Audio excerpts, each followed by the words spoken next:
Good evening all. Today we are going to start with thermodynamics.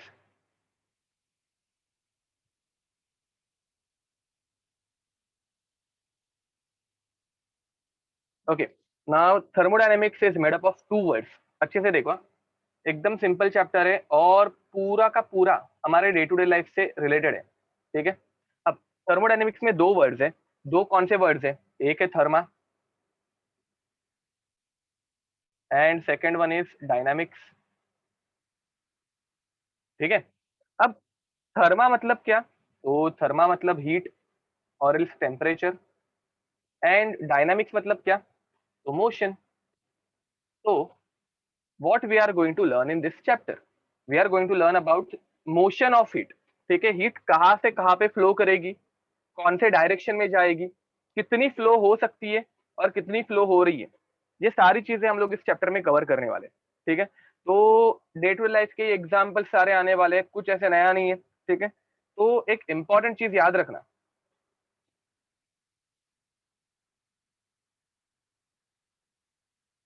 thermodynamics do not have any proof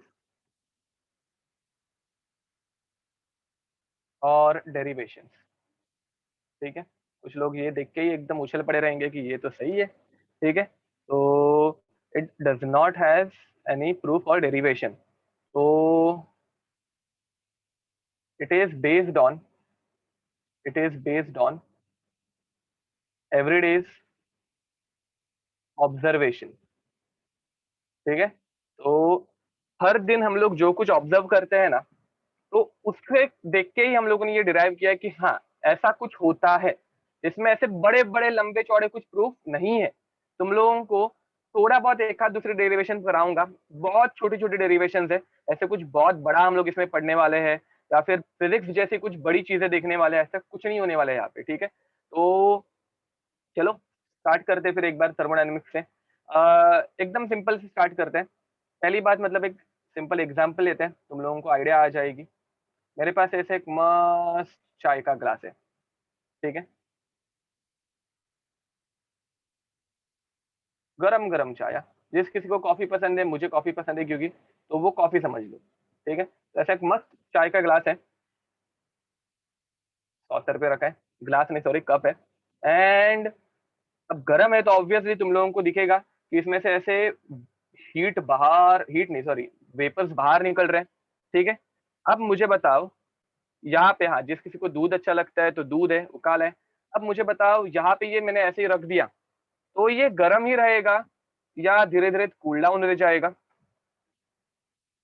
तो boost पसंद है तो boost है ये, तो धीरे धीरे ये कूल डाउन होते जाएगा. बराबर. तो अब मुझे बताओ, यहाँ से हीट बाहर रिलीज होगी अंदर, तो ऑब्वियस है यहाँ से ऐसे हीट बाहर निकलना स्टार्ट होगी. एरोस की पोजीशन देखो, तो हीट ऐसे बाहर निकलेगी. ठीक है. अब इसमें अगर हीट कम हो रही है तो हीट का चेंज पॉजिटिव आएगा या नेगेटिव आएगा? चेंज इन हीट पॉजिटिव आएगा या नेगेटिव आएगा? तो हीट इज लॉस्ट. ठीक है. तो उसका चेंज नेगेटिव आएगा. याद रखना, कोई भी चीज अगर कम हो रही है, मुझे बताओ चाय में से हीट क्या हो रही है? कम हो रही है. तो चाय में से हीट अगर कम हो रही है तो इसमें हीट का लॉस हो रहा है. एंड हीट का अगर लॉस होगा तो ऑब्वियस है उसका चेंज नेगेटिव आएगा. कोई वैल्यू कम हो रही है तो उसका चेंज नेगेटिव. ठीक है. अब उसी बदले मेरे पास एक ग्लास है जिसमें कोई एक ड्रिंक है. अब ये ड्रिंक तुम लोगों को चाहिए वो ले लेना. ठीक है. मेरी डायग्राम कुछ भी हो सकती है, डायग्राम में कोई भी ड्रिंक आ सकती है. Now it is up to you कि तुम लोगों को ये कौन सी ड्रिंक समझनी है.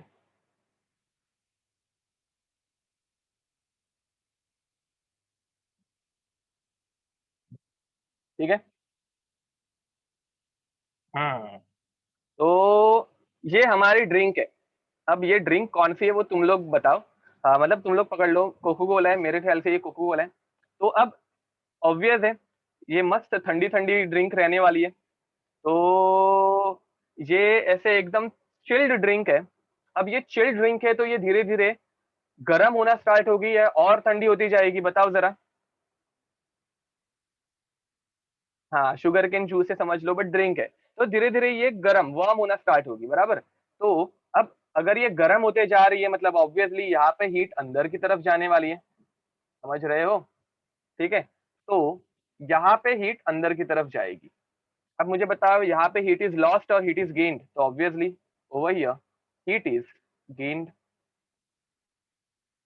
ठीक है, एंड अगर हीट का गेन हो रहा है तो इसका चेंज, इसमें हीट ऐड हो रही है तो इसका चेंज पॉजिटिव आना चाहिए या नेगेटिव आना चाहिए, बताओ? तो इसका चेंज पॉजिटिव आएगा, वेरी नाइस। ठीक है, तो ये क्लाउड्स क्यों बनाया यार? ये वो झाग है, वो ड्रिंक हम लोग जब ओपन करते हैं उसके ऊपर जो झाग आता है ना कार्बन डाइऑक्साइड का, वो है। ठीक है, चीयर्स। ठीक है, तो चलो आगे बढ़ते हैं, फोम है करेक्ट। अब आगे बढ़ते हैं, तो कुछ कॉमन टर्मिनोलॉजीज हम लोग पढ़ने वाले हैं। ठीक है, यहाँ पे हम लोग कुछ कॉमन टर्मिनोलॉजीज पढ़ने वाले हैं। थर्मोडायनेमिक्स में कुछ कॉमन टर्मिनोलॉजीज रहती है, वो हम लोग पढ़ने वाले हैं।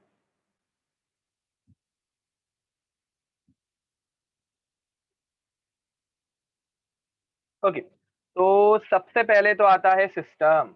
सबसे पहले क्या आता है? सिस्टम। अब सिस्टम वो चीज रहती है जिसके ऊपर हम लोग फोकस करके ऑब्जर्व कर रहे हैं। ठीक है, तो system is the thing which is under observation. तो the thing which is under observation.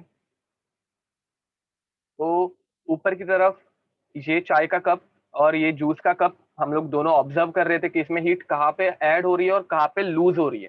तो ये हो गए हमारे सिस्टम। ठीक है, सिस्टम के आजू बाजू का जो एरिया आता है, सिस्टम के आजू बाजू में जो एरिया आएगा उसे हम लोग बोलते हैं सराउंडिंग। उसे हम लोग क्या बोलेंगे?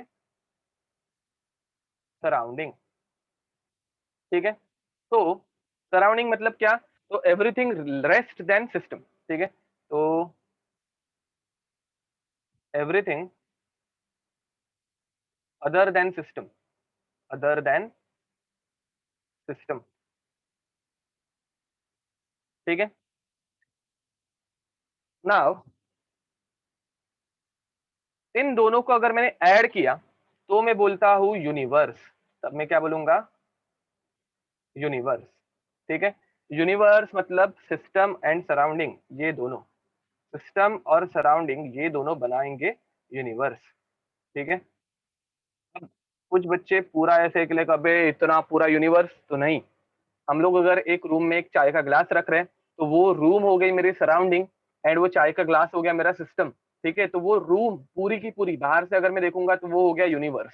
ठीक है, एंड एक रहती है बाउंड्री, तो एक रहता है बाउंड्री। तो the wall which separates system from surrounding. ठीक है, इज कॉल्ड एज बाउंड्री। ठीक है, उसे हम लोग बोलते हैं बाउंड्री। तो लिख दो ये सारी चीजें एंड एक छोटी सी नोट लिखना। Note, boundary can be imaginable, imaginary. ठीक है, boundary can be imaginary.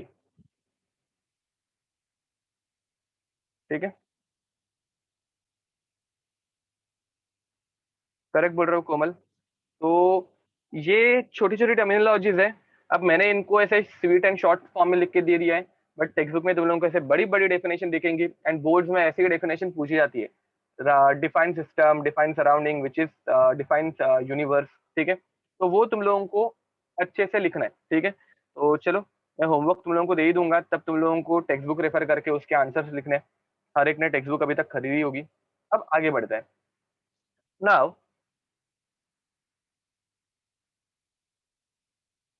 JEE के नोट्स में प्लीज इसे ऐड मत करना, तुम लोगों को अलग से वो ये करना है, कंटिन्यू करना है। Okay, which text book, boards text book, तुम लोग जिस बोर्ड के हो, अगर कोई सीबीएसई का होगा तो सीबीएसई की टेक्स्ट बुक मतलब एनसीईआरटी, अगर एचएससी वाले रहेंगे तो एचएससी की टेक्स्ट बुक, एंड अगर आईसीएससी वाले रहेंगे तो आईएससी की टेक्स्ट बुक। ठीक है, तो जो बोर्ड्स हमारा है वो बोर्ड। ओके, तो चलो देखते हैं आगे बढ़ेंगे। नाउ ये हो गया टाइप्स ऑफ सिस्टम। थोड़े बहुत एग्जांपल लेके देखते हैं। तो सिस्टम के examples, sorry types of system नहीं, कॉमन टर्मिनोलॉजी। अब ये चाय था, ये चाय का कप था, सॉरी, इसके अंदर चाय है, इसलिए ऐसे झाग नहीं, वेपर्स आ रहे हैं, ठीक है। एंड इसे मैंने एक रूम के अंदर रख दिया है, तो ये मेरे रूम है, ठीक है। अब लाइकवाइज ये मेरा जूस का ग्लास है, जिसके अंदर मेरा फेवरेट जूस भरा है। मेरे पास महाशिवरात्रि है, हैप्पी महाशिवरात्रि।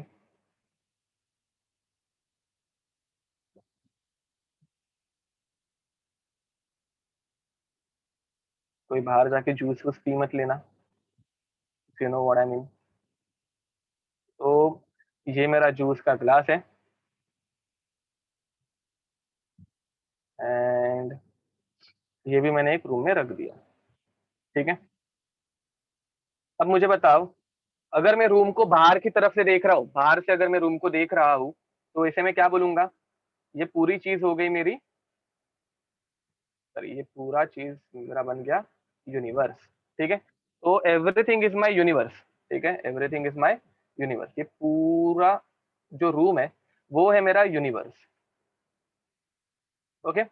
अगर मैं अंदर की चाय एंड ये अंदर के जूस के बारे में बात कर रहा हूं, तो ये क्या बन गया मेरा? सिस्टम। चाय और जूस बन गया मेरा सिस्टम, ठीक है। एंड अगर मैं रूम की बात कर रहा हूं, तो ये क्या बन गई मेरी? सराउंडिंग। एंड ये चाय का कप एंड ये जूस का कप या फिर जूस का ग्लास, ये क्या बन गया? बाउंड्री। वेरी नाइस, ठीक है, ओके। तो बस इतना ही है, as simple as that.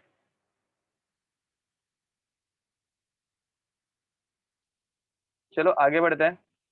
Ice cube में अगर तुम लोग आइस क्यूब भी रखोगे, तो आइस क्यूब के केस में बाउंड्री इमेजिनरी हो जाएगी। मैंने तुम लोगों को ऊपर लिख के दिया था कि बाउंड्री कैन बी इमेजिनरी। तो अगर तुम लोग एक आइस का क्यूब ले रहे हो एंड उसे मान रहे हो कि ये मेरा सिस्टम है, ठीक है, एंड यहाँ पे आजू बाजू में कुछ नहीं है, मतलब ये पूरा एक रूम है जिसके अंदर मैंने आइस का क्यूब रखा है, तो बाउंड्री कैन बी इमेजिनरी। तो आइस क्यूब की जो वॉल है वो हम लोग अज्यूम करेंगे कि वो बाउंड्री बन गई, ऐसा कुछ नहीं है, ठीक है, कि हम लोग ऐसे इमेजिन नहीं कर पाएंगे। चलो आगे बढ़ते हैं।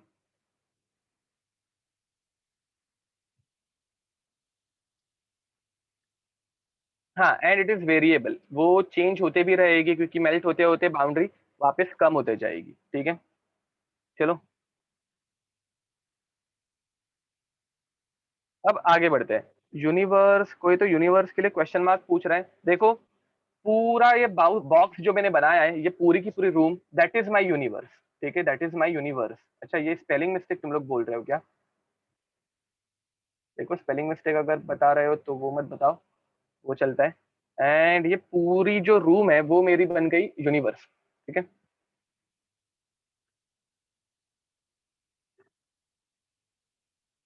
ओके। तो चलो आगे बढ़ते हैं। Now types of system, types of system, types of system, ये भी एकदम सिंपल है, ज्यादा कुछ इसमें भी डिफिकल्ट नहीं है। Number one, number one is open system, open system, ठीक है। अब ओपन सिस्टम मतलब क्या? तो अगेन अपना सिंपलेस्ट एग्जांपल, चाय का ग्लास, सॉरी चाय का कप, ठीक है, एंड नीचे इसकी सॉसर। अब अगर तुम लोग नोटिस करोगे ये कप ओपन है, तो ये बन गया ओपन सिस्टम। अब ओपन कप में से क्या क्या चीजें रिमूव हो सकती है? तो ये मैटर था, वेपर्स बाहर निकल रहे थे, मैं स्टार्टिंग से दिखा रहा हूँ, ठीक है। हम लोग वेपर्स के बारे में बात नहीं कर रहे, बट वो निकल तो रहे बाहर, and at the same time इसमें से हीट भी बाहर निकल रही है। तो open system can exchange matter and heat, ठीक है, open system can exchange matter, matter भी बाहर निकल रहा है वेपर्स के फॉर्म में, as well as as well as heat. मुझे लगता है इसमें ज्यादा कुछ एक्सप्लेन करने की जरूरत है, ठीक है। एंड अगर ऊपर मैंने कोस्टर या फिर कप सॉसर रख दी तो वो हो जाएगा क्लोज सिस्टम। करेक्ट बोल रहे हो, ये जो कोई बोल रहा है, आकाश बोल रहा है, हाँ करेक्ट बोल रहे हो। तो ओपन के बाद दूसरा आ गया क्लोज सिस्टम। क्लोज सिस्टम क्या हो जाएगा, देखते हैं। मैंने कप लिया,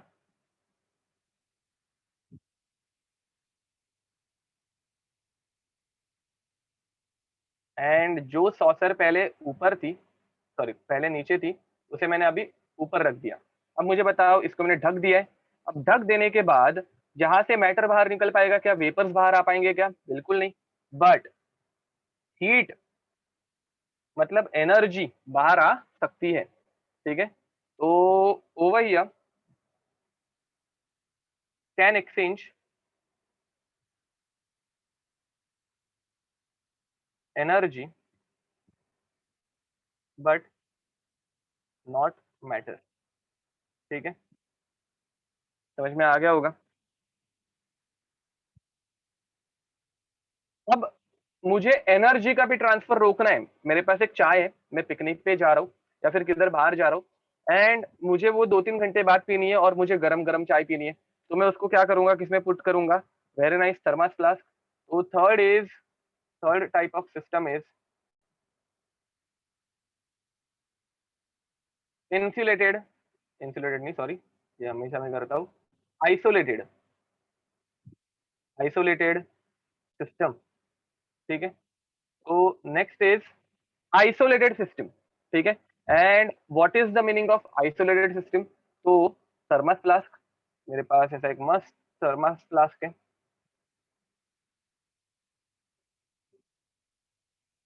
एंड अब मैंने इसके अंदर चाय स्टोर करके रखी है, ठीक है। ये इसका ढक्कन है, तो एक थर्मस फ्लास्क, समझ में आना चाहिए ना, थर्मस फ्लास्क। तो ऐसे ये डबल वॉल्ड रहता है, तुम लोगों को पता होगा। बीच में इसके वैक्यूम की लेयर रहती है, वैक्यूम हीट को ट्रांसफर करने से रोकता है, ठीक है। अगर नहीं पता होगा तो चलते हैं, अपने को थर्मास फ्लास्क कैसे बनाते हैं वो नहीं सीखना है, ठीक है। तो अब यहाँ पे मैटर बाहर निकलने वाला है क्या, बिल्कुल नहीं। ये मैटर भी ऐसे इधर से ऐसे रिटर्न ही आने वाला है, यहाँ पे मैटर बाहर नहीं निकल पाएगा। हीट बाहर निकलने वाली है क्या, तो हीट भी बाहर निकलने वाली है। तो cannot exchange, cannot exchange heat या फिर cannot exchange energy as well as matter, ठीक है। लिख दो, कंप्लीट करो। अ,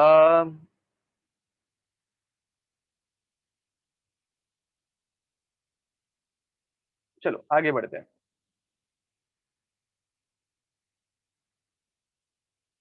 ओके, याद रखो, जो कोई नए हैं या फिर फर्स्ट टाइम अटेंड कर रहे हैं लेक्चर, तो मैं जब लिख रहा हूँ तभी तुम लोगों को लिखते जाना है।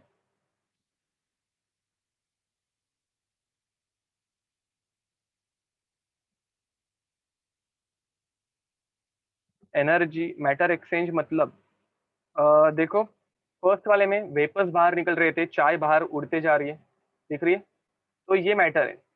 वेपर्स जब बाहर निकल रहे हैं, गरम गरम चाय होगी तो तुम लोगों ने उसमें से पानी के वेपर्स निकलते हुए देखा ही होगा, तो दैट इज मैटर, ठीक है। अब जैसे हम लोगों ने उसको ढक दिया तो मैटर बाहर आना बंद हो गया, एंड जैसे हम लोगों ने उसको डबल प्रोटेक्शन दे दिया तो वो क्या बन गया, अभी ये बन गया थर्मस, मतलब इसमें से एनर्जी भी बाहर नहीं निकल पाएगी, ठीक है। चलो आगे बढ़ते हैं। Now next,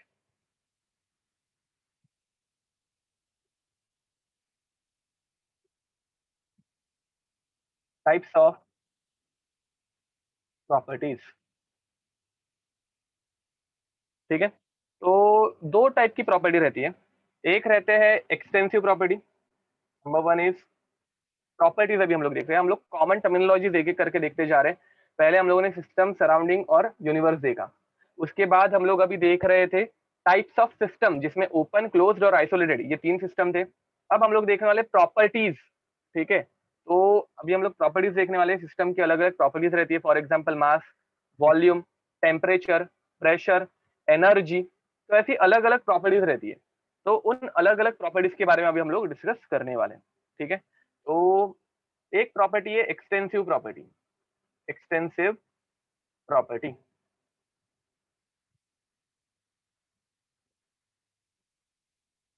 extensive properties depends on amount of matter, amount of matter present in system। ठीक है। तो ये अमाउंट के ऊपर डिपेंड करने वाले हैं। तो अब देखते हैं जरा ये अमाउंट के ऊपर कैसे डिपेंड करेंगे। तो फर्स्ट ऑफ ऑल एग्जांपल से स्टार्ट करते हैं। मेरे पास एक छोटा सा शुगर क्यूब है, ठीक है। एंड मेरे पास ऐसे बहुत सारे छोटे से शुगर क्यूब हैं, बहुत सारे हैं, ठीक है। अब मुझे बताओ, तुम लोगों के पास एक शुगर क्यूब है और बहुत सारे शुगर क्यूब है। इन दोनों एग्जाम्पल में मास दोनों का सेम रहेगा या डिफरेंट रहेगा? दोनों का मास सेम रहेगा या डिफरेंट रहेगा? डिफरेंट रहेगा, करेक्ट बोल रहे हो, ठीक है। मतलब मास ये ऐसी एक प्रॉपर्टी है जो क्वांटिटी के ऊपर डिपेंड करेगी, समझ में आ रहा है, ठीक है।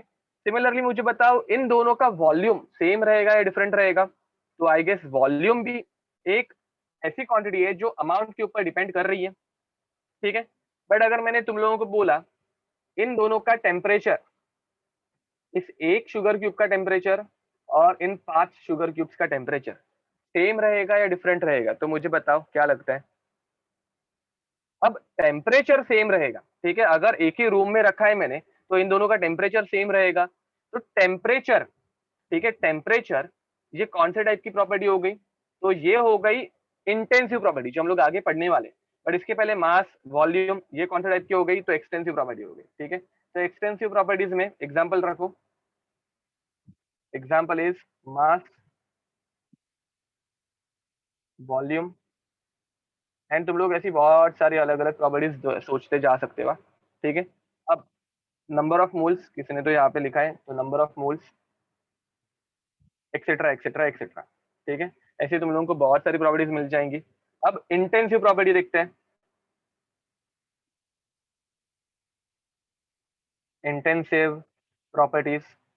अब इंटेंसिव प्रॉपर्टीज के केस में, ठीक है, intensive properties which do not depend on, which do not depend on, depend on amount of matter, which do not depend on amount of matter, ठीक है। एक बार वापस देखो, एक्सटेंसिव प्रॉपर्टी मतलब क्या? जो अमाउंट के ऊपर डिपेंड करती है। मतलब मेरे पास एकदम थोड़ी सी शुगर है और मेरे पास बहुत ज्यादा शुगर है, ठीक है। यहाँ पे एकदम थोड़ी सी शुगर है और यहाँ पे बहुत ज्यादा अमाउंट में शुगर है। तो किस हाथ का वजन ज्यादा होगा? तो ऑब्वियसली जहाँ पे मेरे पास बहुत ज्यादा शुगर है उस शुगर का मास ज्यादा होगा। तो अगर मैं अमाउंट बढ़ा रहा हूँ, बहुत ज्यादा शुगर बहुत कम शुगर, ठीक है, अगर मैंने अमाउंट बढ़ा दी तो ऑब्वियसली शुगर का मास भी बढ़ेगा। अगर मैं अमाउंट बढ़ा रहा हूँ तो शुगर का वॉल्यूम भी बढ़ेगा। एंड अगर मेरे पास बहुत ज्यादा शुगर है तो उसके नंबर ऑफ मोल्स भी क्या होते जाएंगे? बढ़ते जाएंगे। समझ में आ रहा है, ठीक है। तो it is the extensive property which depends on amount. Amount बढ़ाएंगे तो प्रॉपर्टी भी बढ़ेगी, अमाउंट कम करेंगे तो प्रॉपर्टी भी कम होगी। अब जरा इंटेंसिव प्रॉपर्टी देखते हैं। इसमें मैंने तुम लोगों को एग्जाम्पल में पहले टेम्परेचर तो एक्सप्लेन कर ही दिया था, वापस एक बार टेम्परेचर के ऊपर आते हैं। मेरे पास थोड़ा सा पानी है, मेरे पास बहुत ज्यादा पानी है, ठीक है। मुझे बताओ दोनों का टेम्परेचर अगर मैं एक ही रूम में रख रहा हूं तो दोनों का टेम्परेचर एक्सटेंसिव या इंटेंसिव? दोनों का टेम्परेचर सेम रहेगा, वेरी नाइस। तो दोनों का टेम्परेचर सेम रहेगा। दोनों के ऊपर जो प्रेशर अप्लाई हो रहा है सेम रहेगा या डिफरेंट रहेगा? प्रेशर सेम रहेगा दोनों के ऊपर, क्योंकि एक ही रूम में रखा है ना, तो एक ही रूम में रखा होगा तो सेम रहेगा, ठीक है। अब मुझे बताओ दोनों की डेंसिटी, पानी की डेंसिटी यहाँ पे सबको पता रहनी चाहिए। दोनों की डेंसिटी कितनी रहेगी? 1 ग्राम पर सीएम क्यूब, वेरी नाइस, ठीक है। तो दोनों की डेंसिटी तो सेम रहने वाली है। किसी ने तो गलती से मीटर क्यूब बोल दिया है, तो पानी की डेंसिटी अगर तुम लोगों को मीटर क्यूब में चाहिए तो इट बिकम्स 1000 किलोग्राम पर मीटर क्यूब, ठीक है। वो भी सेम है, दोनों यूनिट्स अलग अलग कर दिए, ठीक है।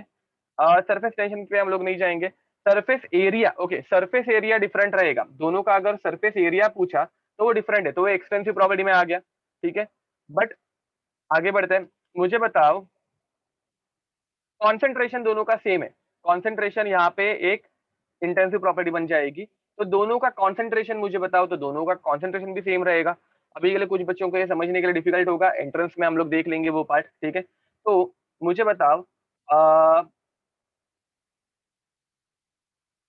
मैंने कौन से पॉइंट्स बताए तुम लोगों को? तो टेम्परेचर, उसके बाद डेंसिटी, दोनों का मोलार मास, पानी का मोलार मास कितना होता है 18 ग्राम पर मोल, तो वो भी सेम रहने वाला है। प्रेशर, उसके ऊपर जो प्रेशर अप्लाई हो रहा है वो, ठीक है। तो ये ऐसी कुछ चीजें हैं जो हमेशा इंटेंसिव ही रहने वाली है, मतलब ये डिपेंड करेंगी नहीं, अमाउंट के ऊपर डिपेंड नहीं करेंगी, ठीक है। एटॉमिक स्ट्रक्चर अभी हम लोग नहीं लेंगे क्योंकि लिक्विड का कोई स्ट्रक्चर एग्जैक्टली रहता नहीं है।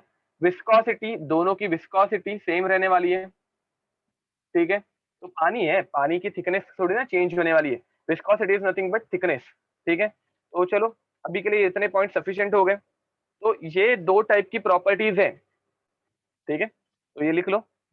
विस्कोसिटी क्या है, तो ये तुम लोग फिजिक्स में बाद में पढ़ लेना। Boiling point, boiling point but temperature ही हो गया ना, the temperature at which liquid will start boiling. तो टेम्परेचर लिख दिया है तो खत्म कर देते हैं वहां पे ही। अब आगे बढ़ते हैं। अब next is types of functions, ठीक है। तो अब अलग अलग फंक्शन रहता है। फंक्शन मतलब क्या, तो काम, इन जनरल काम बोल सकते हो, ठीक है। तो अलग अलग हम लोग इसमें फंक्शन पढ़ने वाले हैं, एक कोई एक ऐसे सिस्टम लेंगे और उसके अलग अलग फंक्शन स्टडी करेंगे, ठीक है। तो फंक्शन के भी दो टाइप है, फंक्शन के भी दो टाइप है। तो number one is path function, number one is path function,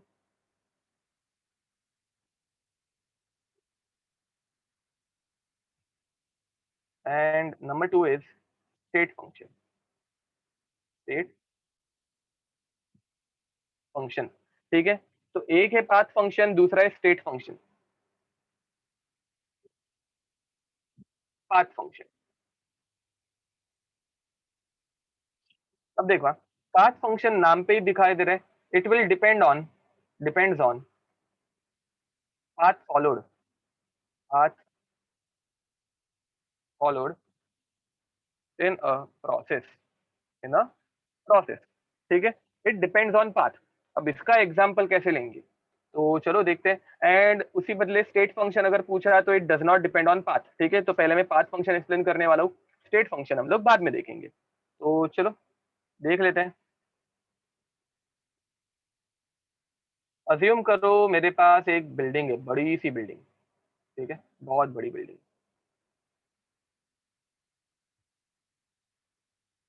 इस बड़ी सी बिल्डिंग में बहुत सारे फ्लोर्स हैं,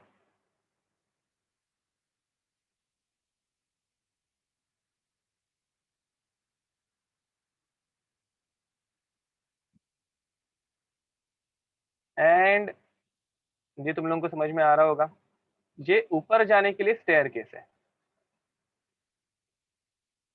ठीक है। तो अब देखो, अब तुम लोगों को अमेजोन में जॉब लगा डिलीवरी का, अज्यूम कर रहे हैं, ठीक है। अगर अभी पढ़ोगे नहीं तो लग सकता है कभी जाके, ठीक है। अगर लग गया, मतलब अगर पढ़ लिया तो अमेजोन में अच्छी पोस्ट पे जॉब मिलेगा, अगर नहीं पढ़े तो अमेजोन में डिलीवरी का ही काम करना पड़ेगा। तो तुम लोग आए एक डिलीवरी लेके, बड़ी सी डिलीवरी है, किसी ने टीवी वीवी कुछ तो मंगाया घर पे, ठीक है, जो तुम लोगों को डिलीवर करना है, ओके।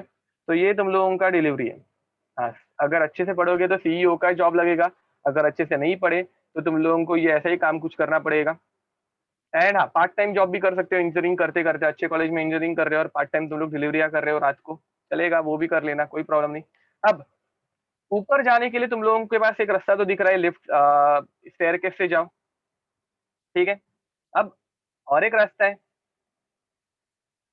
बिल्डिंग में लिफ्ट है, लिफ्ट से जाओ, ठीक है।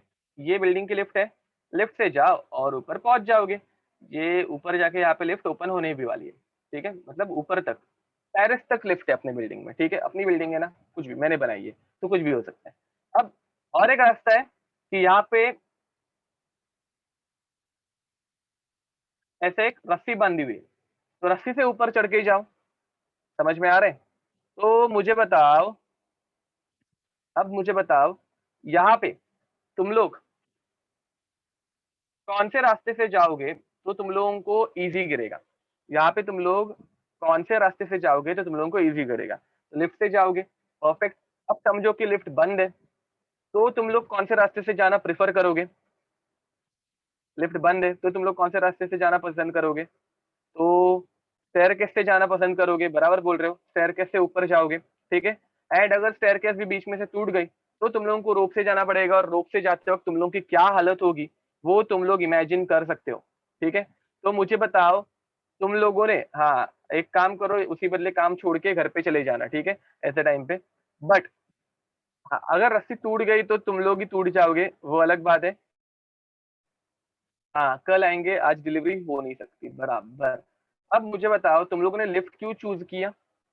क्योंकि लिफ्ट में तुम लोगों को जो वर्क करना पड़ेगा, तुम लोगों का वर्क डन, वो सबसे कम होगा या सबसे ज्यादा होगा? तो मेरे ख्याल से लिफ्ट के थ्रू तुम लोगों का वर्क डन सबसे कम होगा, ठीक है। स्टेयर कैसे जाएंगे तो थोड़ा सा वर्क डन ज्यादा होगा। एंड अगर रोप से जाओगे तो तुम लोगों का वर्क डन सबसे ज्यादा होगा। समझ में आ रहा है? फिजिक्स का फॉर्मूला यहाँ पे नहीं अप्लाई होगा बेटा। शहर के यहाँ पे तुम लोग जब जाओगे, तुम लोग अगर फोर्स इंटू डिस्प्लेसमेंट देखोगे तो हर एक जगह पे तुम लोगों का फोर्स अलग अलग लग रहा है। कोई लोग ये बोल रहे हैं कि सेम होगा। यहाँ पे डिस्प्लेसमेंट सेम है, बट फोर्स अप्लाइड अलग अलग है ना। अच्छा हाँ, बट फिजिक्स में तुम लोग सिर्फ डिस्प्लेसमेंट चेक करते हो, तो वो यहाँ पे चेक मत करो। यहाँ पे हम लोग तुम्हारी मेहनत देख रहे हैं, ठीक है, तुम लोगों को कितना वर्क डन करना पड़ रहा है। तो तुम लोगों का वर्क डन अलग अलग है, वैसे जाओ, फिजिक्स के अकॉर्डिंगली मत जाओ।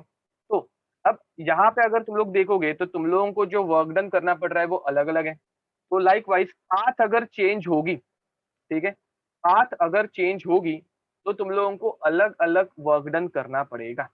समझ में आ रहा है मैं क्या बोल रहा हूँ? पाथ अगर चेंज होगी तो तुम लोगों का वर्क डन चेंज होते जाएगा। तो पाथ फंक्शन का सबसे बेस्ट एग्जांपल क्या है? पाथ फंक्शन का सबसे बेस्ट एग्जांपल क्या है? Work done. And work done को हम लोग यहाँ पे स्मॉल डब्ल्यू से दिखाने वाले हैं, ठीक है। एंड दूसरा हम लोग एग्जांपल याद रखने वाले हैं विच इज हीट, जिसे हम लोग क्यू से डिनोट करने वाले हैं, ठीक है। तीसरा हम लोग याद रखने वाले हैं विच इज हीट कैपेसिटी, जो हम लोग यहाँ पे मोस्टली तो नहीं पढ़ेंगे, एंट्रेंस में पढ़ेंगे, बट हीट कैपेसिटी ये तुम लोगों ने अगर फिजिक्स में नहीं सुना है तो बाद में देख लेंगे, बहुत सारे लोगों ने अभी तक ये सुना भी होगा। तो इसे हम लोग सी से दिखाते हैं। हीट कैपेसिटी दो टाइप की रहती है, at constant volume and constant pressure. तो दो जगह पे इसकी वैल्यू दो होती है, इसलिए it is a path function, ठीक है। तो हाँ, करेक्ट बोल रहे हो सोहम, एम सी डेल्टा टी वाला।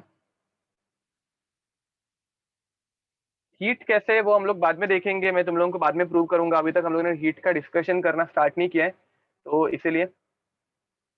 स्पेसिफिक हीट कैपेसिटी अलग रहती है, हीट कैपेसिटी अलग है, और मोलर हीट कैपेसिटी अलग है। हीट कैपेसिटी के तीन टाइप है। बॉर्न हेबर साइकिल हम लोग यहाँ पे देखेंगे नहीं, बट बहुत अच्छी बात है अगर तुम लोगों को बॉर्न हेबर साइकिल पहले से पता है तो बॉर्न हेबर साइकिल भी थर्मोडायनेमिक्स का ही पार्ट है, बट वो तुम लोग फिजिक्स में पढ़ते हो, ठीक है। अब पॉइंट नंबर 2, एक था पाथ फंक्शन जो तुम लोगों को समझ में आ गया होगा, and second is state function, ठीक है। तो state function is the one which do not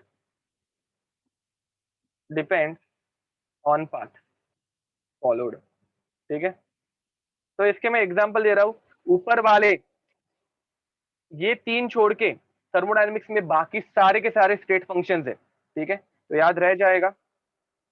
अरे सॉरी, बॉर्न हेबर साइकिल बोल रहे हो ना, मुझे कार्नोट साइकिल लगा। बॉर्न हेबर साइकिल तुम लोगों को मैंने केमिस्ट्री में पढ़ा है, थर्मोडायनेमिक्स में तुम लोगों को कार्नोट साइकिल एक रहता है जो तुम लोग फिजिक्स में पढ़ते हो। तो चलो आगे देखते हैं। अब स्टेट फंक्शन के एग्जांपल कौन से आएंगे, अभी जो भी याद आएगा वो सारे, temperature, pressure, volume, internal energy, ये सारे टर्म्स हम लोग बाद में पढ़ने वाले हैं, बट अभी के लिए लिख दो internal energy, enthalpy, Gibbs free energy and entropy also. Helmholtz, ये तुम लोगों को यहाँ पे काम नहीं आएगा, बट ठीक है। हेल्महोल्ट्ज फ्री एनर्जी लिख देना, not a part of board, not a part of board syllabus, ठीक है, बट स्टिल मैंने लिख के दे दिया है। जो सिर्फ बोर्ड्स के लिए प्रिपरेशन करने वाले हैं वो ये ना लिखे, ठीक है। तो ये बाकी के सारे क्या हो गए, स्टेट फंक्शन हो गए, बाकी के सारे क्या हो गए, स्टेट फंक्शन हो गए। तो कौन सी एक्सटेंसिव प्रॉपर्टी है, कौन सी इंटेंसिव प्रॉपर्टी है, ये बाद में मैं बता दूंगा। अभी जो एक्स्ट्रा की चीजें बताइए वो, ठीक है। अभी के लिए पाथ और स्टेट फंक्शन के ऊपर याद रखना, पाथ फंक्शन सिर्फ तीन ही याद रखना है, work done, heat, heat capacity, end of discussion, और कुछ नहीं है। Second is active state function, ठीक है। Activation energy is a path function, but वो हम लोग अभी यहाँ पे लिखेंगे नहीं, हम लोगों को बोर्ड्स पॉइंट ऑफ व्यू सोचना है, ज्यादा कुछ एकदम इन डिटेल नहीं जाना है। हीट और हीट कैपेसिटी हम लोग जब पढ़ेंगे तब मैं बता दूंगा, डोंट वरी। जो चीजें मैं अभी एक्सप्लेन नहीं कर रहा हूँ उसका एक सिंपल रीजन है कि अभी तक हम लोग वहां तक पहुंचे नहीं है कि एक्सप्लेनेशन दे पाऊँ मैं, ठीक है। इसलिए मैं तुम लोगों को वो जस्ट लिखा के दे रहा हूँ, आगे जाके हम लोग पढ़ेंगे, डोंट वरी।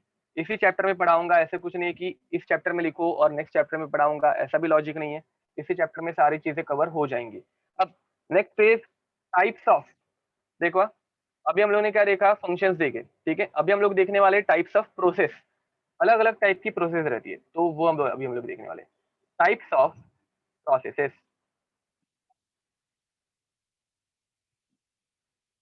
अब अलग अलग टाइप की प्रोसेसेस रहती है, तो नंबर वन इज, हम लोग कौन से अलग अलग प्रोसेसेस देखने वाले हैं, ठीक है। एक है आइसोथर्मल प्रोसेस, मैं प्रोसेस आगे नहीं लिख रहा हूँ बट सिर्फ आइसोथर्मल लिख रहा हूँ। Next is isochoric process, next is isobaric process, उसके बाद आता है एडियाबेटिक प्रोसेस, एंड उसके बाद आता है रिवर्सिबल प्रोसेस, ठीक है। तो ये पांच हम लोग स्टडी करने वाले हैं। सेकेंड वाला बताओ, ओके सेकेंड वाला स्टेट फंक्शन, ओके यहाँ पे मैंने स्टेट फंक्शन लिखा है, which do not depend on path followed, ठीक है। अगर तुम लोगों को कुछ समझ में नहीं आ रहा है तो मैं बता रहा हूँ सिर्फ, temperature, pressure, volume, internal energy, enthalpy, Gibbs free energy, entropy, Helmholtz free energy. Helmholtz free energy ये तुम लोगों के बोर्ड्स के सिलेबस का पार्ट नहीं है। Third one is internal energy, अंदरूनी एनर्जी, इंटरनल एनर्जी, ठीक है। तो चलो, प्रेशर, वॉल्यूम, इंटरनल एनर्जी, यहाँ पे आइसोथर्मल, आइसोकोरिक, आइसोबारिक, बार बार, ठीक है, isobaric, adiabatic process, reversible process. अब एक एक करके इनके बारे में भी स्टडी कर लेते हैं। Number one is isothermal process, ठीक है ना। आइसो कांस्टेंट, थर्मा टेम्परेचर, ठीक है। तो it is a constant, it is a constant temperature process, ठीक है। इसका मतलब क्या है, तो मैंने एक रिएक्शन स्टार्ट की जहां पे मुझे बॉइलिंग वाटर चाहिए, ठीक है, जहां पे मुझे बॉइलिंग वाटर चाहिए, और उस बॉइलिंग वाटर में वो रिएक्शन होने वाली है। अब बॉइलिंग वाटर का टेम्परेचर कितना रहता है, ऑब्वियसली 100 डिग्री सेल्सियस रहता है, करेक्ट है। अब ये 100 डिग्री का टेम्परेचर एंडिंग तक, रिएक्शन खत्म होने तक मैंने 100 ही रखा। ये 100 डिग्री का टेम्परेचर एंडिंग तक, रिएक्शन खत्म होने तक मैंने 100 ही रखा। तो मुझे बताओ चेंज कितना आया टेम्परेचर का, टेम्परेचर का चेंज कितना आया, delta T, delta T is nothing but change in temperature which is zero, तो in this reaction heat change, sorry temperature change is zero. थोड़ा सा अपने दिमाग पे जोर डालना, उसके लिए मैं तुम लोगों को डायग्राम भी बना के दे रहा हूँ, ऐसा नहीं है कि जस्ट इमेजिन कराऊंगा। तो मेरे पास बॉइलिंग वाटर है, मैंने बोल तो दिया एकदम इजीली, ये वाटर है जो ऐसे ऐसे बॉईल होते जा रहे हैं, तुम लोगों को इसमें से बबल्स आते हुए दिख रहे हैं, नो डाउट, ठीक है, अच्छी बात है। अब मैं इसको ऐसे ही रख दूं तो ये कंटिन्यूअसली बॉईल होते रहेगा क्या? ये मैं इसे ऐसे ही रख दूं तो ये कंटिन्यूअसली बॉईल होते रहेगा क्या? नहीं रहेगा। तो मुझे इसको कंटिन्यूअसली क्या करना पड़ेगा, तब जाके ये कंटिन्यूअसली बॉईल होते रहेगा? अरे पानी खत्म नहीं हुए, हाँ हीट करते रहना पड़ेगा। क्या करते रहना पड़ेगा? हीट करते रहना पड़ेगा।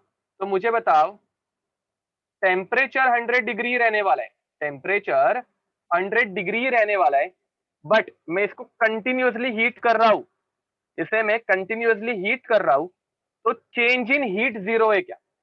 चेंज इन हीट जीरो है क्या? नहीं। तो कंटिन्यूअसली हीट ऐड होते जा रही है, तो कंटिन्यूअसली हीट बढ़ते जाएगी, तो change in heat is not equals to zero. मैं क्या बोल रहा हूँ, ये सबको हजम हो रहा है? चेंज इन हीट जीरो क्यों नहीं है? लोगों को लगता है कि टेम्परेचर अगर चेंज नहीं हो रहा है तो हीट भी चेंज होनी नहीं चाहिए, विच इज रॉन्ग। ये बहुत लोगों को कंफ्यूजन कंफ्यूजन रहता है, एंडिंग तक रहता है, तो ये याद रखो। ओके, तो उन लोगों को समझ में आ गया होगा, ठीक है। अब हाँ, हीट तो बढ़ते ही रहेगी, ठीक है।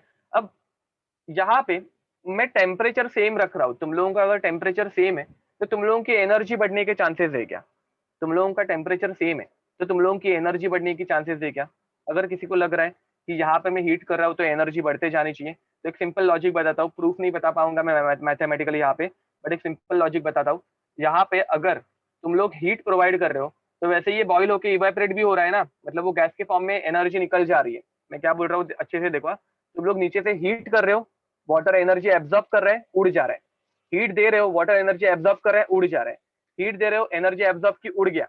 मुझे बताओ, तो पानी की एनर्जी, वेपर्स की नहीं, पानी की एनर्जी जो तुम लोगों का सिस्टम है उसकी एनर्जी चेंज हुई क्या? तो इसकी एनर्जी चेंज नहीं होने वाली है। तो इंटरनल एनर्जी चेंज होगी क्या? तो वो भी चेंज नहीं होगी। तो चेंज इन इंटरनल एनर्जी कितनी होगी? चेंज इन इंटरनल एनर्जी कितनी होगी? जीरो होगी। तो internal energy is denoted by capital you, उसका चेंज जीरो हो गया, ठीक है। देखो, कोई भी डेरिवेशन नहीं है, तुम लोगों को समझ के लेना है। अगर ये तुम लोगों को कॉमन सेंस है तो थर्मोडायनेमिक्स जैसा इजी चैप्टर नहीं है, ठीक है। तो चलो आगे बढ़ते हैं।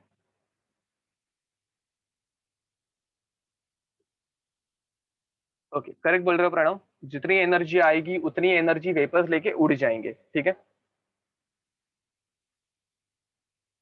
चेंज इन एनर्जी एक्सप्लेन कर रहे हैं, देखो सिंपल लॉजिक याद रखो।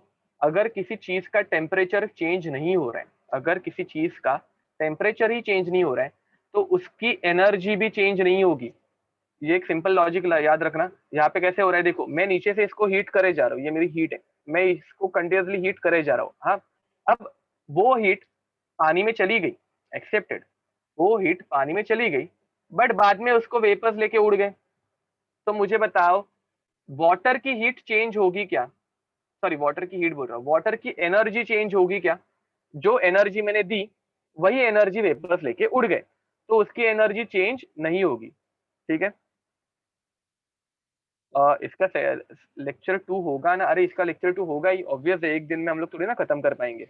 अब दिस इज आइसोथर्मल प्रोसेस है, ठीक है। आई गेस सबको समझ में आ गया होगा आइसोथर्मल प्रोसेस की सारे पॉइंट्स। अब आगे बढ़ते हैं। चलो मैं तुम लोगों को ज्यादा कुछ डिफिकल्ट करके नहीं पढ़ाने वाला हूँ, बोर्ड्स के सिलेबस जितना ही पढ़ाने वाला हूँ, याद रखना।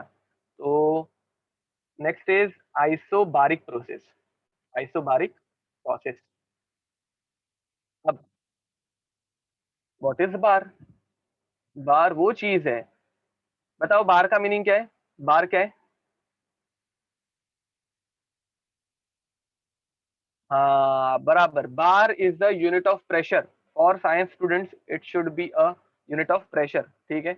बाकी लोगों के लिए उसका मीनिंग कुछ अलग हो सकता है, बट यहाँ पे हम लोगों को प्रेशर ही देखना है, ठीक है। हाँ, तो हाँ, करेक्ट। तो आइसोबारिक मतलब क्या, तो constant process, sorry constant pressure process, constant pressure process, ठीक है। तो जहां पे प्रेशर कांस्टेंट होगा वहां पे, हाँ, जिस किसी ने प्रेशर के बारे में सोचा खुद की पीठ ऐसे थपथपा दो कि हाँ, हम लोग साइंस पढ़ने के लिए पैदा हुए हैं। जिस किसी ने कुछ और सोचा, ट्रैक पे आ जाओ, अपनी सोच सुधारो। नहीं अथर्व, ये फॉर्मूला फिजिक्स वाला है जो हम लोग यहाँ पे यूज नहीं करेंगे। अब कांस्टेंट प्रेशर है मतलब कैसे होगा वो देखते हैं, इमेजिन करते हैं वापस। मेरे पास एक रिएक्शन हो रही है, अच्छे से देखो।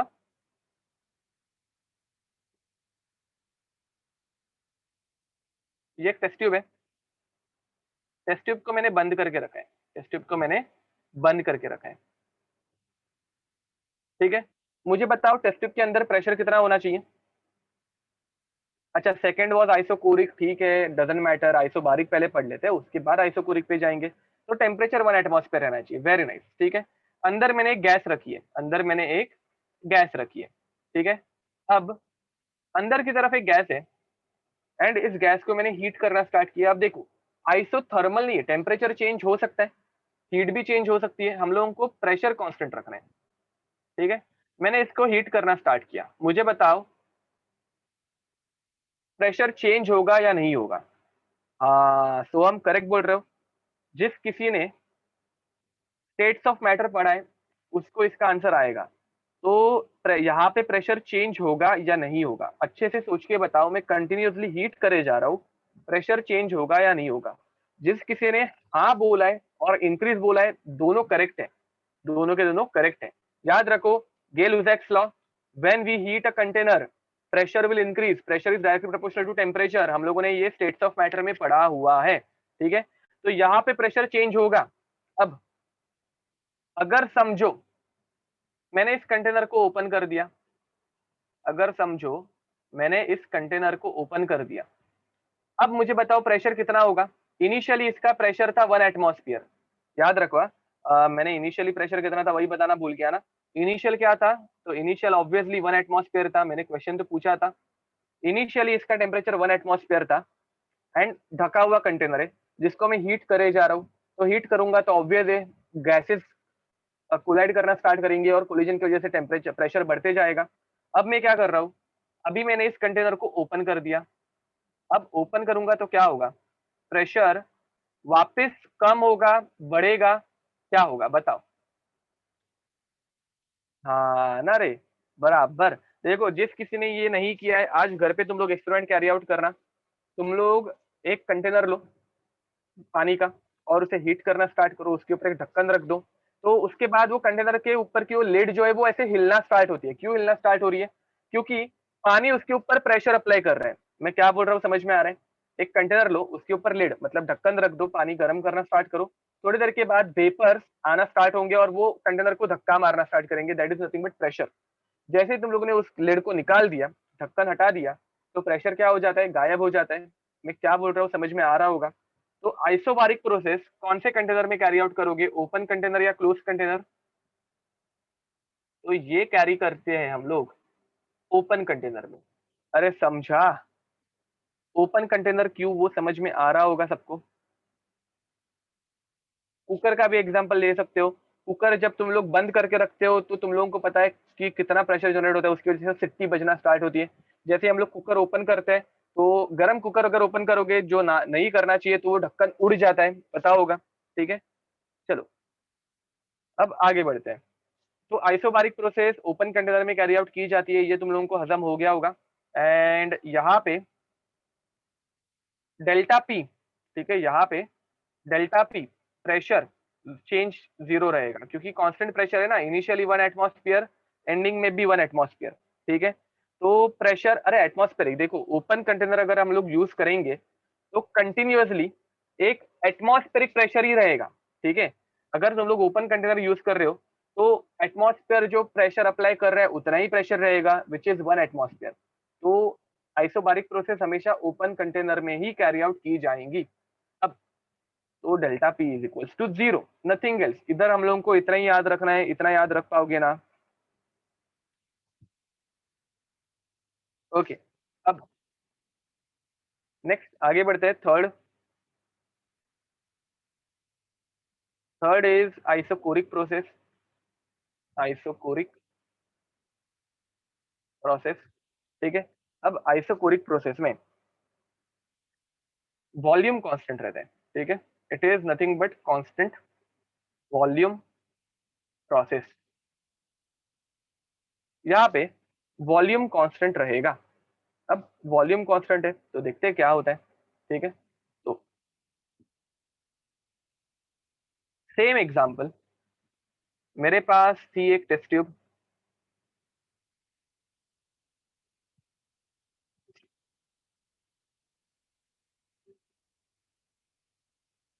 ठीक है।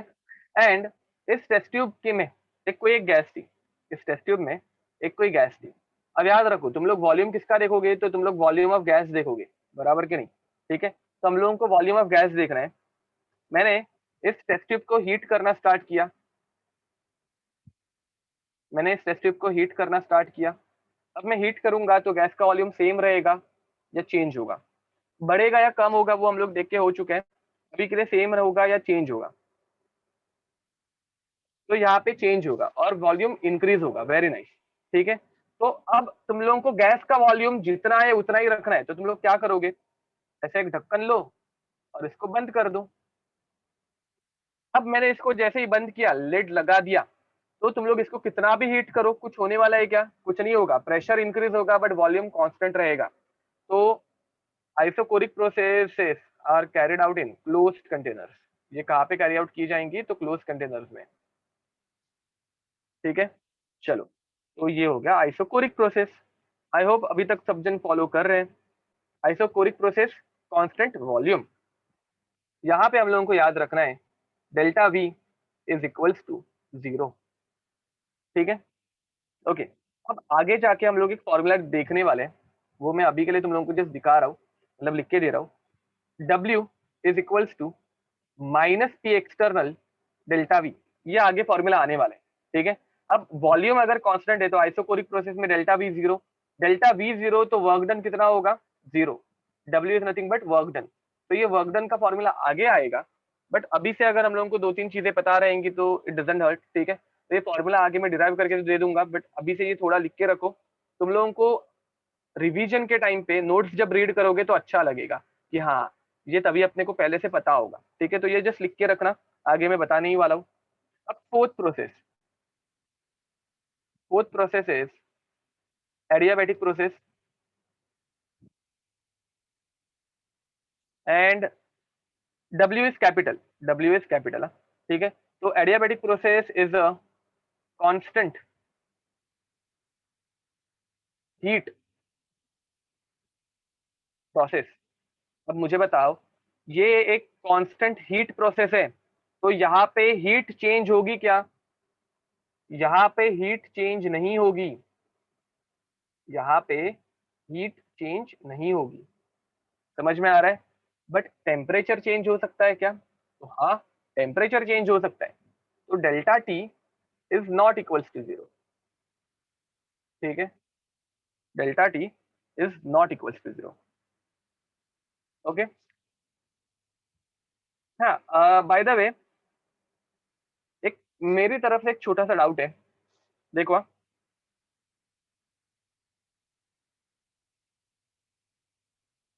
हाँ, यहाँ पे this process is carried out in thermos. हाँ, this process is carried out in a thermos. मेरी तरफ से एक छोटा सा डाउट है, छोटा सा डाउट है। देखो, डेल्टा मतलब चेंज बताता है, डेल्टा मतलब क्या दिखाता है? चेंज दिखाता है। दो टाइप रहते हैं, एक रहता है delta which shows us large change, large amount of जब चेंज होगा, बड़ा चेंज आएगा, तो हम लोग डेल्टा यूज करते हैं। दूसरा रहता है डी, डेल। इसे हम लोग डेल बोलते हैं। एक्चुअली ये ऐसा रहना चाहिए, बट हमारे सिलेबस में ये हम लोग डी लिखते हैं, ठीक है। नहीं तो ये ऐसा रहता है, डेल। तो डी मतलब स्मॉल चेंज, डी मतलब स्मॉल चेंज, ठीक है। पार्शियल चेंज या फिर स्मॉल चेंज, करेक्ट। अब मुझे बताओ, मैंने वॉल्यूम के लिए डेल्टा यूज किया, टेम्परेचर के लिए डेल्टा यूज किया, प्रेशर के लिए भी डेल्टा यूज किया था, एंड इंटरनल एनर्जी के लिए भी डेल्टा यूज किया था, बट क्यू एंड डब्ल्यू और क्यू, यहां पे मैंने डेल्टा यूज नहीं किया था। ऐसा क्यों? कोई बताना चाहेगा? ऐसा क्यों होता है कि हम लोग क्यू और डब्ल्यू के लिए डेल्टा यूज नहीं करते हैं? क्यू और डब्ल्यू के लिए हम लोग डेल्टा यूज नहीं कर रहे हैं, ऐसा क्यों? वेरी स्मॉल चेंज ना, heat is change of energy ना, दे आर कॉन्स्टेंट, बिल्कुल नहीं, चेंज हो रहा है।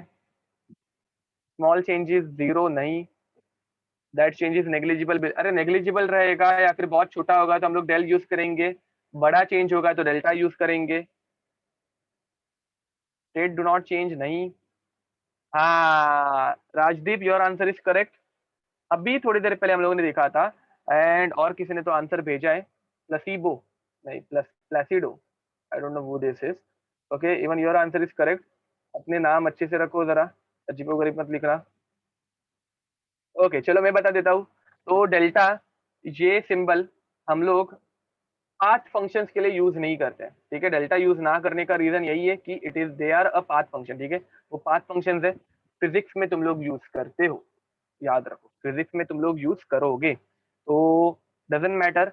दोनों चैप्टर सेम है फिजिक्स और केमिस्ट्री के, बट नोटेशन थोड़ा बहुत डिफरेंट आता है, ठीक है। और उसके पीछे भी एक अलग से रीजन है, बट अभी हम लोग उतना अंडर डीप डाउन नहीं जाने वाले कि क्यों नहीं करते हैं एंड ऑल। बट हाँ, हम लोग यहाँ पे डेल्टा यूज नहीं करते हैं, क्यों? Because they our path function. अगर तुम लोगों ने पाथ चेंज की तो उसका चेंज भी चेंज हो जाएगा, इसलिए हम लोग वो यूज नहीं करेंगे। ओके, तो फिफ्थ पॉइंट, रिवर्सिबल प्रोसेस, ठीक है।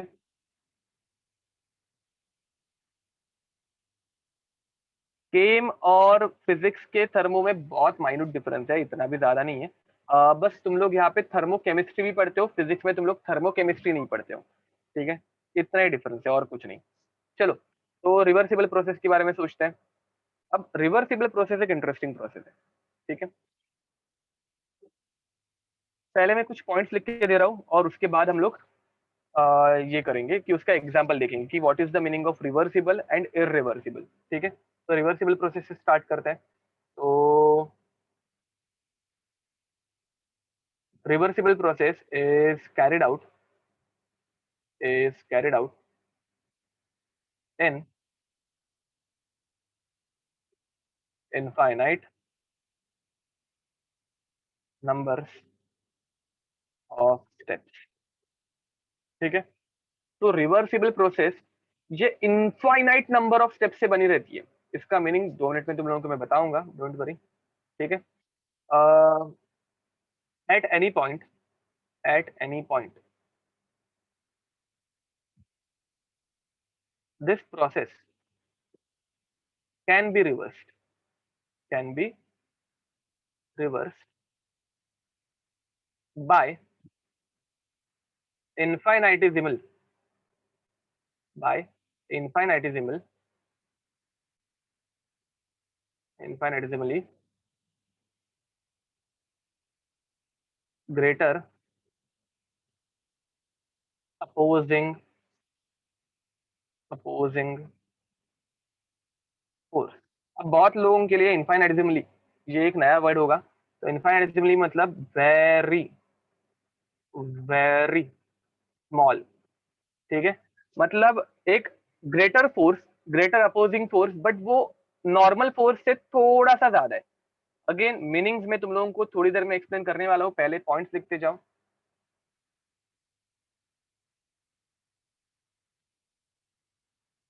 Maximum amount of work done is carried out in reversible process, ठीक है। एंड लास्ट पॉइंट,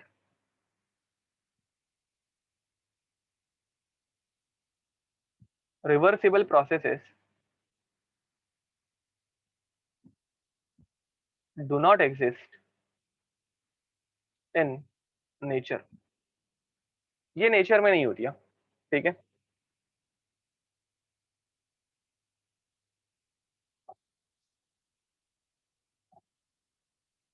तो लिख दो।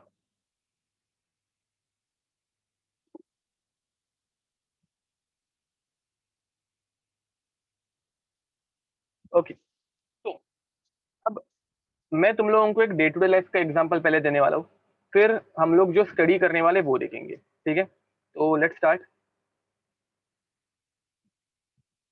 यहाँ पे बहुत सारे लड़के जिम में गए रहेंगे, लड़कियां भी जिम में गई रहेंगी। तो तुम लोग जिम में गए,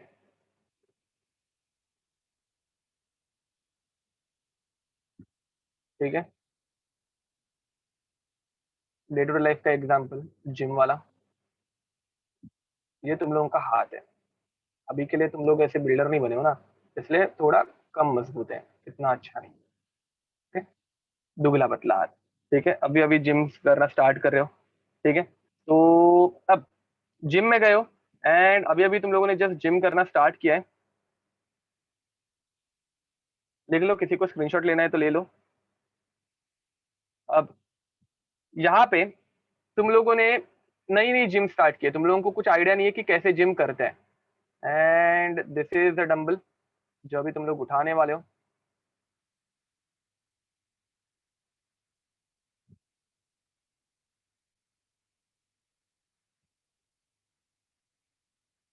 ओके, अब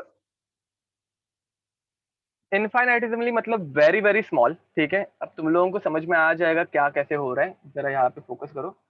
5 kg का डंबल है, ज्यादा नहीं, पहला दिन है ना, तो हल्के से स्टार्ट करेंगे, ठीक है? अब जिम में दो टाइप के लोग रहते हैं, एक जो फुल जोश में आते हैं, एंड जोश में आके ऐसे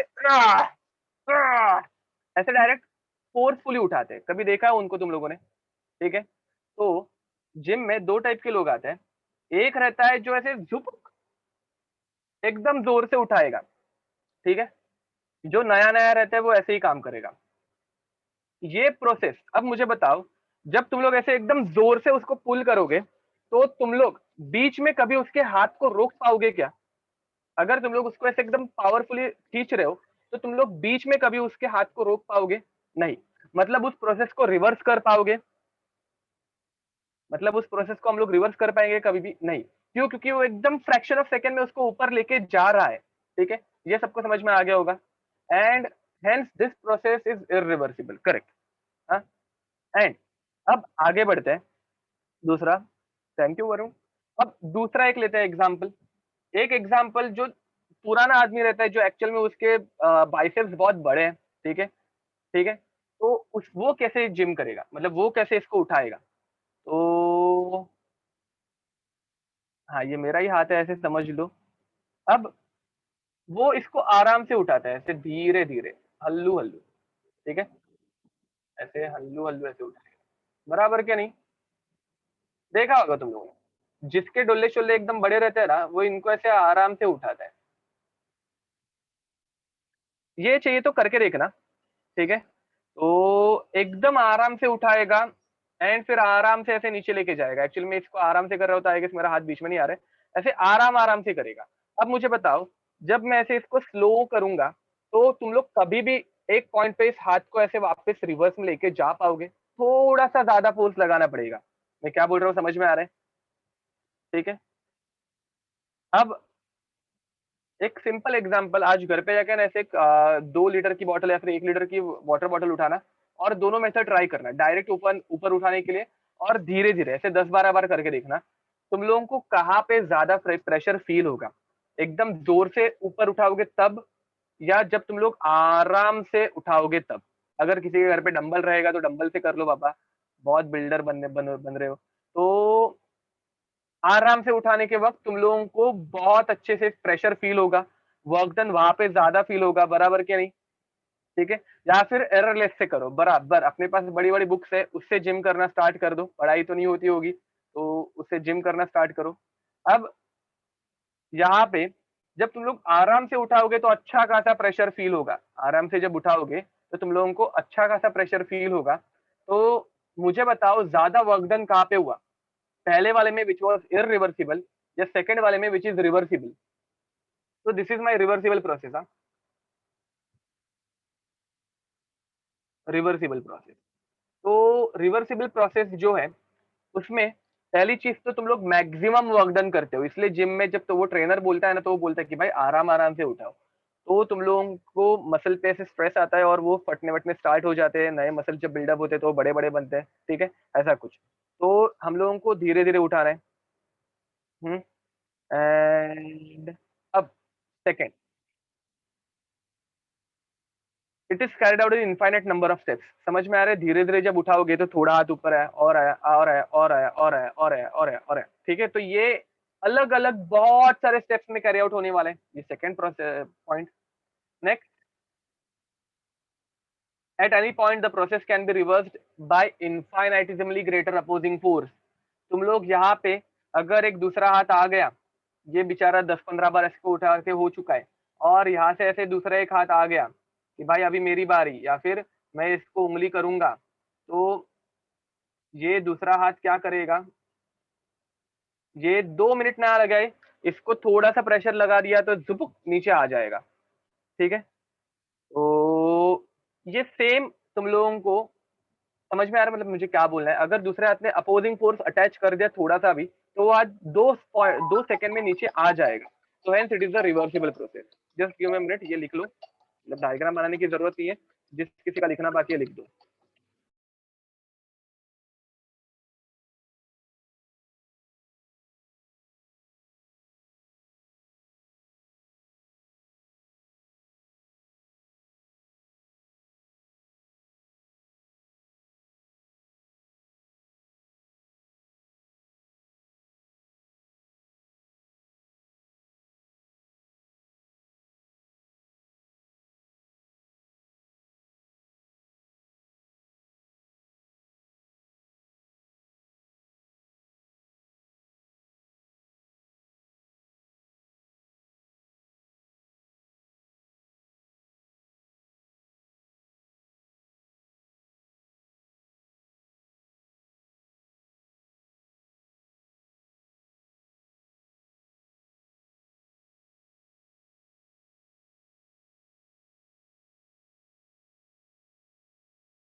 ओके, तो चलो आगे बढ़े।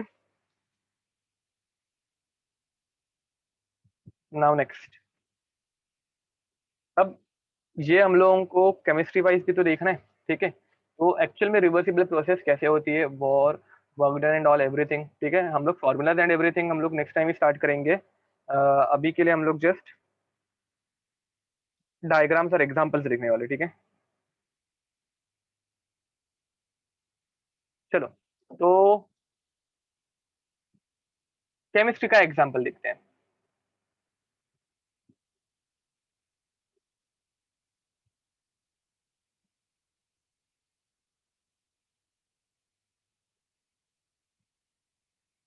तुम लोगों के पास एक कंटेनर है, एंड कंटेनर के ऊपर ये एक पिस्टन है। तो ये तो कंटेनर द्वारा 3 डायमेंशनल बनाते हैं।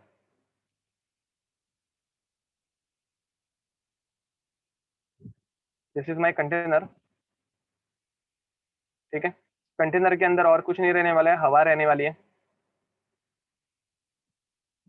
And this is my piston, ठीक है। कंटेनर के अंदर कुछ तो गैस ट्रैप्ड है, कोई भी गैस हो सकती है, गैस है। हम्म। अब हाँ, ये डायग्राम अभी तुम लोगों को ड्रॉ करना है, ठीक है। अब मैंने इसके ऊपर बहुत बड़े बड़े वेट्स रख दिए, मैंने इसके ऊपर बहुत बड़े बड़े वेट्स रख दिए, तो ऑब्वियस है, तुम लोगों को भी पता है, ये कंटेनर दुप नीचे आ जाएगा। इसको ज्यादा टाइम लगेगा क्या? तो मुझे नहीं लगता इसको ज्यादा कुछ टाइम लगने वाला है। It will happen in fraction of seconds, with in fraction of seconds. ठीक है,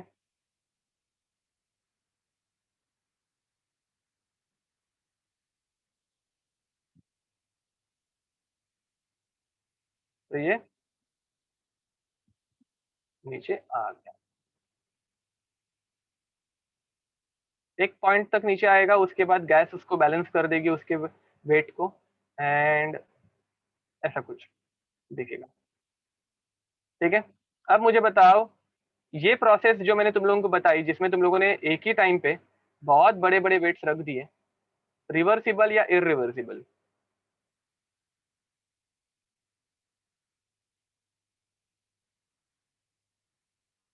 दिस इज इरिवर्सिबल। इसको तुम लोग कभी भी ऐसे रिवर्स में लेके जाना मतलब बहुत डिफिकल्ट हो जाएगा।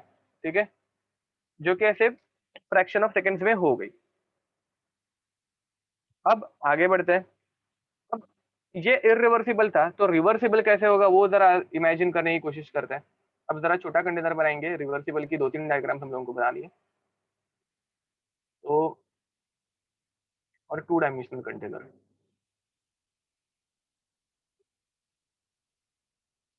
ये हम लोगों का कंटेनर है,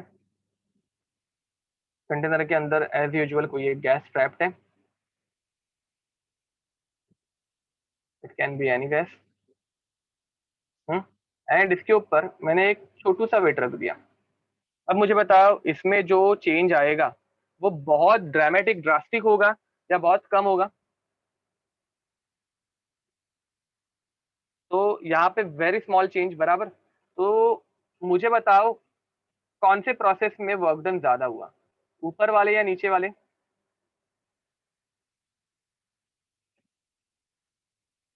ऑब्वियसली ऊपर वाले में ज्यादा वर्क डन हुआ, क्योंकि इसमें बहुत छोटी प्रोसेस हुई ना। तो कंप्रेशन भी जो होगा वो ऑलमोस्ट नेग्लिजिबल होगा, तुम लोगों को पता भी नहीं चलेगा कि भाई ये हिला है। ठीक है, अब तुम लोगों ने इसमें और एक वेट ऐड कर दिया, तो ये और वापस थोड़ा सा नीचे जाएगा, और थोड़ा सा नीचे ये जाएगा। ठीक है, बट अगेन मुझे बताओ, चेंज बहुत ड्रास्टिक हो गया, बहुत कम? तो आई गेस बहुत कम होगा, और तुम लोगों को पता भी नहीं चलेगा।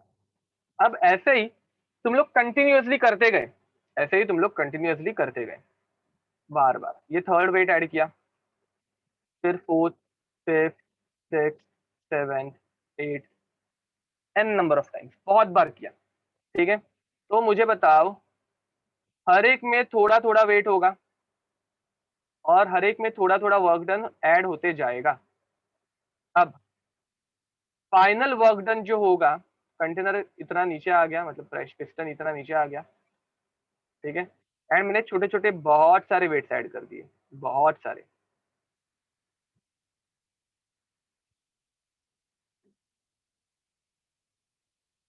समझ में आ रहा होगा? ठीक है, तो अब मुझे बताओ, यहाँ पे जो टोटल वर्क डन होगा, ये सारे छोटे छोटे वर्क डन थे ना, तो इनको मैं D W, D W, D W ऐसे बोल सकता हूँ। ठीक है, तो टोटल वर्क डन इन सबकी क्या होगी? टोटल वर्क डन इन सबका एडिशन होगा, एंड सबको ऐड करने के बाद जो फाइनल होगा वो ये ऊपर वाले से ज्यादा होगा। क्यों ज्यादा होगा? क्योंकि अभी मैं स्टेप बाय स्टेप थोड़ा थोड़ा वर्क डन ऐड करते जा रहा हूँ, तो फाइनल वर्क डन बहुत बड़ा हो जाएगा। एंड किसी ने तो करेक्ट बोला, अगर इन सबको ऐड करना है तो हम लोग मैथमेटिक्स का कौन सा टूल यूज करेंगे? तो we will use integration. Very nice. तो W max, maximum work done, will be integration of all small work done. ठीक है, एंड यहाँ पे लिमिट जब अप्लाई करेंगे तो ये वॉल्यूम V1 है समझ लो, एंड ये वॉल्यूम V2 है, फ्रॉम V1 टू V2 ऐसा होगा। ठीक है, जिस किसी का इंटीग्रेशन पढ़ के नहीं हुआ है वो इसको अभी के लिए इग्नोर करें, हम लोग जब डेरिवेशन पे आएंगे तब मैं तुम लोगों को समझा दूंगा। बट आई गेस अभी तक सबका हो गया होगा, कैलकुलस स्टार्ट तो हो ही गया होगा। ठीक है, तो फ्रॉम V1 टू V2 हम लोग इसकी लिमिट अप्लाई करने वाले हैं। ठीक है, तो ये हमारा केमिस्ट्री का एग्जाम्पल, ये मैंने ऊपर जो एग्जाम्पल लिया था वो time pass day to day life का एग्जाम्पल था। ठीक है, तो वर्क डन में किसी को भी कुछ डाउट है तो बताओ।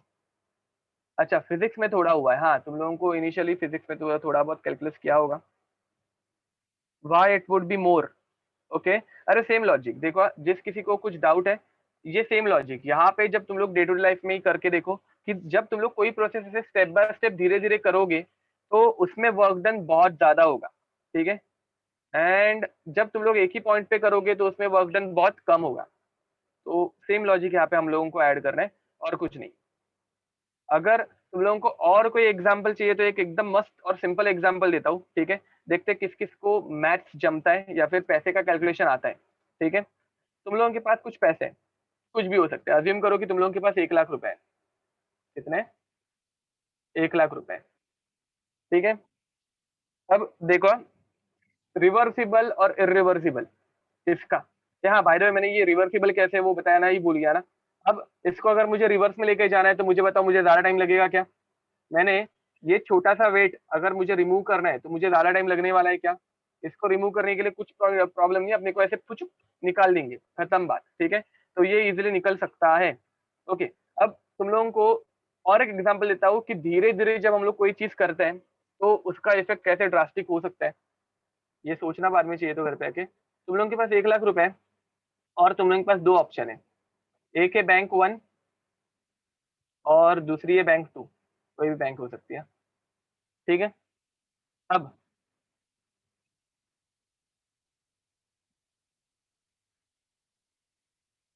म्यूचुअल फंड, ओके, स्टॉक्स में इन्वेस्ट करोगे। अभी के लिए अपने को बैंक में ही पैसा रखना है जहाँ पे वो डिग्रेड ना हो, सिर्फ बढ़े, इसकी गारंटी, मतलब 100% रिटर्न तो मिलना चाहिए, ठीक है। म्यूचुअल फंड या फिर स्टॉक्स में वो हो सकता है।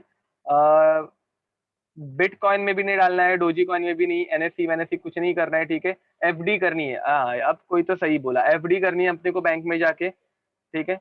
अब बैंक है, दो बैंक है। एक बैंक तुम लोगों को 12% पर एनम दे रही है, ठीक है। एंड एक बैंक तुम लोगों को 1% पर मंथ दे रही है। कहाँ पे इन्वेस्ट करना पसंद करोगे? हाँ तुम लोगों को मैं रिवर्सिबल, देखो 12% पर एनम मतलब ये वन शॉट में हो रहा है, मतलब ये बड़ी चीज एक ही साथ में रख दी। एंड 1% पर मंथ मतलब छोटी छोटी चीजें ऐड करते जा रहे हो, ठीक है। तो कहाँ पे इन्वेस्ट करना सेम पसंद करोगे, या फिर कहाँ पे तुम लोगों को ज्यादा इंटरेस्ट मिलेगा, कहाँ पे तुम लोगों को ज्यादा प्रॉफिट मिलेगा? ओके, पहले बात, मतलब जो कोई बोल रहा है कि बोथ आर सेम, ऑब्वियस ये दोनों डिफरेंट है, इसलिए मैंने क्वेश्चन पूछा है, ठीक है। तो कहाँ पे ज्यादा वैल्यू मिलेगी, तो याद रखो 1% पर मंथ में तुम लोगों को ज्यादा वैल्यू मिलेगी, ठीक है। कैसे वो बता देता हूँ एक सिंपल एग्जांपल से। जब तुम लोगों को सार के 12% मिलेगा ना, 1 लाख का 12% मतलब 1,12,000 होगा, ठीक है। एंड 1% पर मंथ जब मिलेगा तो तुम लोगों को हर महीने 1,1,000 नहीं मिलने वाले। पहले मंथ में तुम लोगों को मिलेगा 1,01,000, बराबर। दूसरे मंथ में तुम लोगों को मिलेंगे पहले इसमें तुम लोगों को कितना मिला, इंटरेस्ट 1,000 मिला। दूसरे महीने में इस 1,01,000 का तुम लोगों को इंटरेस्ट मिलेगा। एंड 1,01,000 का इंटरेस्ट होगा 1,010 रुपए, मतलब तुम लोगों को मिलेंगे 1,02,010 रुपए। अरे समझ में आ रहा है क्या? अगले मंथ में तुम लोगों को सेम वे 1 लाख पे ऊपर मतलब 1,02,010 रुपए के ऊपर और थोड़ा सा इंटरेस्ट जनरेट होगा, विच वुड बी, ओके ये यहाँ पे 10 रुपए नहीं आने चाहिए थे, एक मिस्टेक है, 2,001 रुपए। यहाँ पे तुम लोगों को 2,001 रुपए मिलेंगे। उसके अगले महीने में तुम लोगों को 1,002 रुपए, मतलब तुम लोगों को मिलेंगे 1,03,003 रुपए। एंड ये ऐसे एडअप होते जाएगा, तो तुम लोग फाइनली ऐसे हर महीने का 1-1% चेक करते जाओ। फाइनली आंसर 12,000 से ज्यादा ही तुम लोगों को इंटरेस्ट मिलेगा, भले वो एकदम बड़ा नहीं रहेगा डिफरेंस, बट थोड़ा सा ज्यादा ही इंटरेस्ट रहेगा 1% पर मंथ में। तो तुम लोग जब कोई प्रोसेस कंसिस्टेंटली छोटे छोटे अमाउंट में करते हो तो उसका इफेक्ट बड़ा होता है। इसका एग्जाम्पल मैं तुम लोगों को और एक अच्छा सा दे सकता हूँ। मुझे बताओ, अगर तुम लोग हर रोज 50-50 एमसीक्यू सॉल्व करो, ठीक है, तो वो ज्यादा इफेक्टिव होगा, या एक ही दिन में बैठ के 1,000 एमसीक्यू सॉल्व करो, वो ज्यादा इफेक्टिव होगा? अब फाइनली खुद खुद एक आंसर दे दो। एंड हाँ, शिवम सर कोचिंग क्लास, बराबर, करेक्ट, नहीं Shivam sir commerce coaching class, हाँ बराबर, हम लोग भी कॉमर्स स्टार्ट करेंगे, ठीक है। तो अब मुझे बताओ, तुम लोग एक दिन में 50 एमसीक्यू सॉल्व करोगे तो अच्छा होगा, या 20 दिन के बाद, 20 नहीं, हाँ 20 दिन के बाद 1000 एमसीक्यू सॉल्व करोगे तो अच्छा होगा? Which one would be better? तो 50 एमसीक्यूज पर डे, ठीक है, क्योंकि एक दिन में 1000 एमसीक्यूज फर्स्ट ऑफ ऑल तुम लोग सॉल्व कर नहीं पाओगे, और 1000 एमसीक्यूज एक दिन में सॉल्व करके तुम लोगों को कुछ समझने वाला है नहीं। तो छोटा छोटा जब तुम लोग एफर्ट्स ऐड करते जाते हो, तो उसकी एडिशन बहुत बड़ी हो जाती है, याद रखना, ठीक है। तो थर्मोडायनेमिक्स में डब्ल्यू मैक्स तक हम लोग आज यहाँ पे रोक जाते हैं। एंड याद रखो, थर्मोडायनेमिक्स ऐसा ही चैप्टर है जो तुम लोगों को जितना विजुअलाइज करने जमेगा उतना ईजी है। होमवर्क क्लासरूम पे अपडेट हो जाएगा, तो तुम लोगों को होमवर्क वैसे ही सेम नेक्स्ट लेक्चर के एक दिन पहले तक अपलोड कर देना है। See you next time, bye bye and God bless you.